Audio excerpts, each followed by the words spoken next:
Hello, good morning sa lahat. Good morning everyone. So, tingnan lang natin yung situation to this morning. As Typhoon Emong left, but nag-iwan ng malakas na ulan as monsoon rain.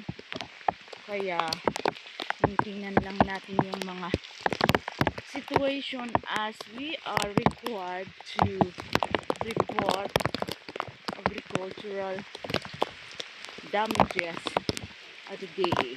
So, malakas ng ulan.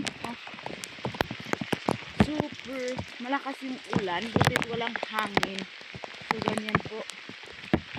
Location natin, andyan po yung location natin. So, yan, malakas siya.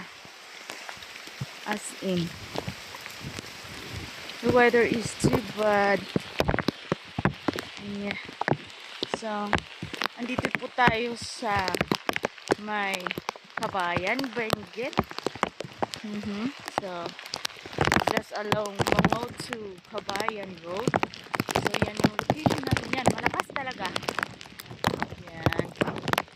As in, humahampas ulan. Ngayong Monday morning.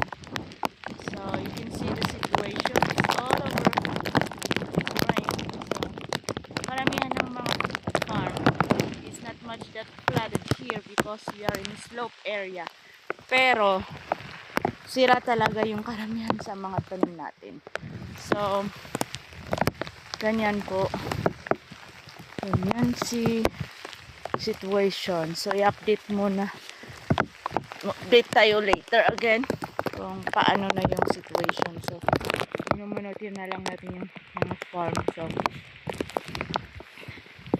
yan.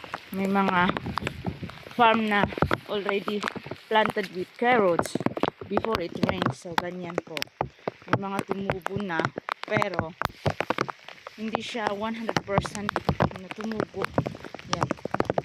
May mga iba na wala. May mga iba na hindi siya tumubo dahil sa lakas ng ulan.